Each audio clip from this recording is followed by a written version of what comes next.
Hi all, welcome to Sumi Victor channel. இப்போது நம்ம பார்க்க போகிற வீடியோ பார்த்திங்கன்னா ஒரு சுவையான பிரியாணி எப்படி செய்கிறது தான் பார்க்க போகிறோம்.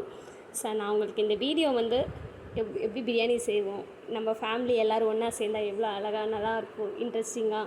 ஸோ அதை தான் நான் காமிக்க போகிறேன். ஸோ இதில் எவ்வளோ சூப்பராக இருப்பாங்க பிரியாணி. இந்த மாதிரி எப்படி வரணும், எப்படி செய்யணுன்றதை நம்ம வீடியோக்குள்ளே வாங்க போகலாம். ஸோ நான் உங்களுக்கு சொல்கிறேன். இதில் பார்த்திங்கன்னா ஃபஸ்ட்டு நாங்கள் இது ஒரு 7 கிலோ பிடிக்கும் இந்த பாத்திரம். நாங்கள் ஒரு 25 பேர் சாப்பிட்ணும். ஸோ அதுக்காக நாங்கள் எல்லோரும் ஃபேமிலியெல்லாம் ஒன்றா சேர்ந்து பண்ணோம் இந்த பிரியாணி.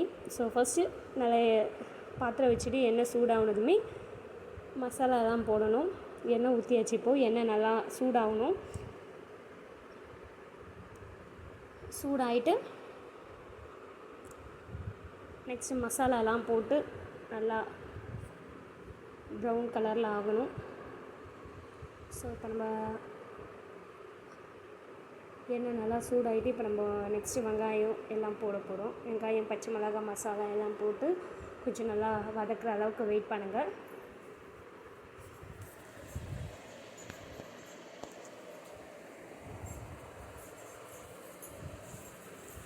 அது நல்லா ப்ரௌன் கலரில் ஆகணும். ப்ரௌனிஷ் ஆகிற வரைக்கும் வெயிட் பண்ணுங்கள். ஸோ அது நல்லா ப்ரௌன் ஆகணுன்னே நெக்ஸ்ட்டு தக்காளி எல்லாம் போட்டு நல்லா வதக்கணும். இஞ்சி பூண்டு பேஸ்ட் எல்லாம் போட்டு வதக்கணும். ஸோ நார்மலாக பிரியாணி செய்கிறது நல்லா தான் இருக்கும். ஸோ இது என்ன ஸ்பெஷல்னால் நாங்கள் எல்லோரும் ஃபேமிலியெல்லாம் ஒன்றா சேர்ந்து கொஞ்சம் சரி பிரியாணி பண்ணலாம் அப்படின்னு சொல்லிட்டு பண்ணோம். இது ஒரு நல்லா இருந்தது. ஸோ எல்லோரும் ஒன்றா சேர்ந்து உட்காந்து சாப்பிட்றது அதெல்லாம் ஒரு நல்ல தனி சுகம். நீங்களும் இந்த மாதிரி வீட்டில் எல்லோரும் ஒன்றா சேர்ந்திங்கன்னா சரி வெளியே கடையில் வாங்கிறதுக்கு இந்த மாதிரி ஒரு பிரியாணி செய்யலான்னு பிளான் பண்ணி ஒன்றா செஞ்சு சாப்பிட்டு பாருங்கள். சூப்பராக இருக்கும். அதில் நம்மளுக்கு டேஸ்ட் அதெல்லாம் இல்லை, எல்லோரும் ஒன்றா செஞ்சு சாப்பிட்றோம் அப்படின்ற ஒரு சந்தோஷம் இருக்கும். ஸோ அந்த அனுபவத்தை நான் ஷேர் பண்ணுறேன் உங்களுக்கு. ஸோ நீங்களும் அந்த மாதிரி ட்ரை பண்ணுங்கள். வீட்டில் ட்ரை பண்ணிவிட்டு சொல்லுங்கள், எனக்கு கமெண்டில் சொல்லுங்கள் நீங்களும் ட்ரை பண்ணிங்களா எப்படின்ட்டு. நல்லா வெங்காயம் நல்லா வதக்கணும். ஸோ அது பாருங்கள் நல்லா ப்ரௌன் கலரில் ஆகணும். ஸோ அது வரைக்கும் வெயிட் பண்ணுங்கள். ஆகணுமே மசாலா எல்லாம் போட்டு நல்லா இதுவாகணும். ஸோ மசாலா எங்களுக்கு கொஞ்சம் பத்தாமல் போயிடுச்சு, அதனால் நாங்கள் இன்னும் கொஞ்சம் எக்ஸ்ட்ராவாக போட்டு இது பண்ணோம்.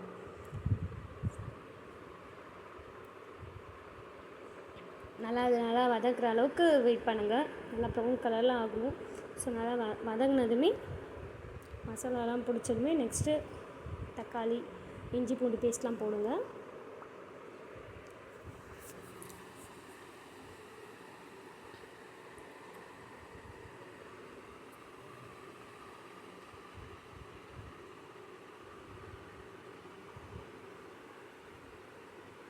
பாருங்கள் இந்த அளவுக்கு நல்லா ஆயிடுச்சு.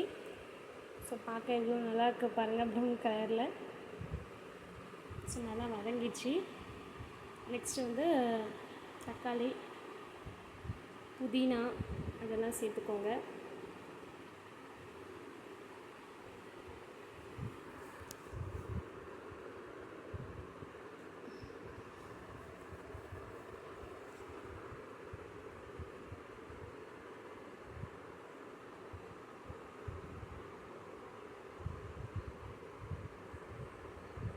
இப்போ நெக்ஸ்ட்டு புதினா சேர்த்துக்கோங்க. புதினா எல்லாம் நாங்கள் எல்லோரும் போடுறத பாருங்கள். ஸோ கலர் பொடியாக போட்டு, ஆனால் நல்லா இருந்தது, டேஸ்ட்டாகவும் இருந்தது. ஸோ நீங்கள் பயப்பட வேணாம், சூப்பராகவும் இருந்தது. தக்காளி போட்டு நல்லா மிக்ஸ் பண்ணி விடுங்க. நெக்ஸ்ட்டு நெய் ஊற்றிக்கோங்க.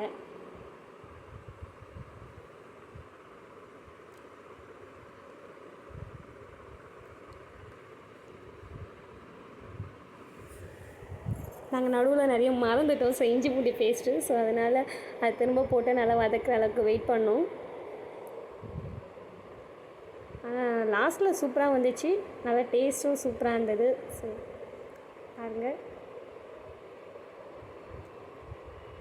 இஞ்சி பூண்டு பேஸ்ட்லாம் போட்டு நல்லா வதக்குற வரைக்கும் வெயிட் பண்ணுங்கள். அதோட பச்சை ஸ்மெல் போகிற அளவுக்கு நல்லா இந்த மாதிரி வதக்கி வந்ததுமே சிக்கன் போடுங்க. சிக்கன் போட்டு நல்லா மிக்ஸ் பண்ணுங்கள். ஸோ மிக்ஸ் பண்ணி விடுங்க நல்லா.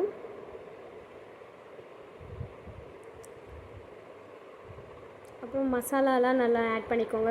உங்களுக்கு தேவையான காரத்துக்கு தேவையான மிளகாய்த்தூள், உப்பு எல்லாம் ஆட் பண்ணிக்கோங்க. ஸோ நல்லா ஆட் பண்ணிவிட்டு நல்லா மிக்ஸ் பண்ணுங்கள். நீங்கள் எந்தளவுக்கு காரம் சாப்பிடுவீங்களோ அந்தளவுக்கு போடுங்க. போட்டு நல்லா மிக்ஸ் பண்ணி விடுங்க.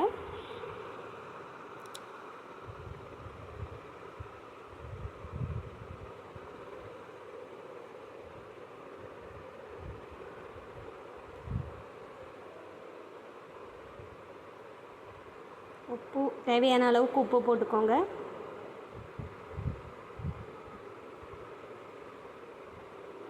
இந்த மாதிரி எல்லோரும் சேர்ந்து செய்யும்போது நல்லா ஒரு ஹாப்பியாக இருந்தது.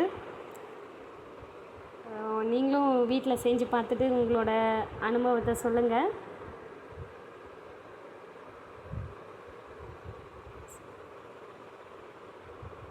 இப்போ வந்து தயிர், ஒரு பாக்கெட் தயிர் ஊற்றிக்கோங்க.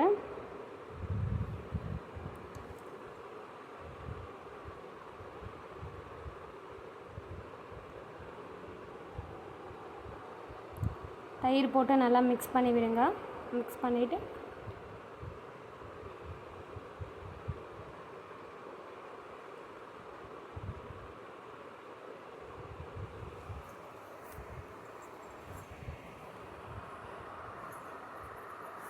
நல்லா மிக்ஸ் பண்ணிக்கோங்க தயிரை. பாருங்கள், பார்க்கவே எவ்வளோ கலர்ஃபுல்லாக இருக்குது, நல்லா இருக்குல்ல. பிரியாணினாலே எல்லாருக்கும் மோஸ்ட்டாக பிடிக்கும். ஸோ அது நம்ம செஞ்சு சாப்பிட்ற ஒரு சுகம் நல்லா இருக்கும்.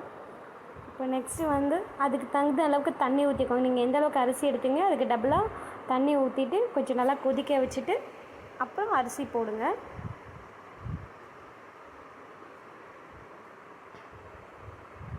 அரிசி அதுக்கு முன்னாடி நீங்கள் ஊற வச்சுடுங்க.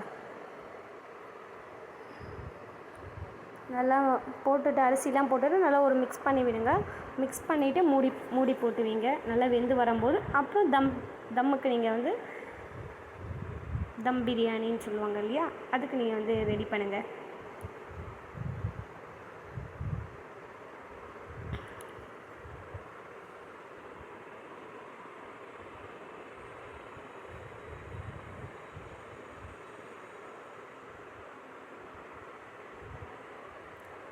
உப்பு காரம்லாம் கரெக்டாக இருக்கான்னு பார்த்துக்கோங்க. அப்படி உங்களுக்கு இன்னும் தேவைப்பட்டதுன்னா எக்ஸ்ட்ரா போட்டுங்க உப்பு. பாருங்கள், இப்போ மூடி வச்சாச்சு. இப்போ வேக வைக்கிறதுக்கு இப்போ வெந்துட்டதுக்கப்புறம் தம்லாம் போட்டாச்சு. தம்லாம் போட்டதுக்கப்புறம் நம்ம பிரியாணி எப்படி வந்திருக்குன்னு பார்க்கலாம். பாருங்கள், சூப்பராக வந்திருக்கு. ஸோ நாங்கள் இலையெல்லாம் போட்டு ஆவிலாம் வெளியே போகாமல் தம் கட்டி தம் போட்டு இப்போ எடுக்கிறோம் வெளியே. பாருங்கள் எவ்வளோ சூப்பராக இருக்குது பாருங்கள். பிரியாணி பார்க்கவே நல்லா கலர்ஃபுல்லாக இருக்குது இல்லையா. ஸோ நீங்களும் சாப்பிடுங்க, வீட்டில் செஞ்சு பார்த்துட்டு சாப்பிட்டு எனக்கு ஃபீட்பேக் ஷேர் பண்ணுங்கள். இந்த மாதிரி உங்களுக்கு ரெசிபி பார்க்கணுன்னா என்னோடய சேனல் சப்ஸ்கிரைப் பண்ணுங்கள், அப்புறம் ஷேர் பண்ணுங்கள், கமெண்ட் பண்ணுங்கள். ஸோ இந்த மாதிரி நிறைய ரெசிபி நான் என்னோடய சேனலில் போடுறேன். நீங்களும் பார்த்து என்ஜாய் பண்ணுங்கள். ஸோ எவ்வளோ சுவையான பிரியாணி ரெடி ஆயிடுச்சு பாருங்கள். எப்படி எடுத்த உடனே கரண்டில் எப்படி வருதுன்னு பாருங்கள். நல்லா இருக்கா? எவ்வளோ சூப்பராக இருக்குது பாருங்கள். சரி, ஓகே. நல்லா இருக்குங்களா? ஸோ இந்த மாதிரி உங்களுக்கு சுவையான ரெசிபி வரத்துக்கு நீங்கள் என் வீடியோவை சப்ஸ்கிரைப் பண்ணால் மட்டும்தான் நிறைய உங்களுக்கு ரெசிபிலாம் உங்களுக்கு வரும். தேங்க்யூ.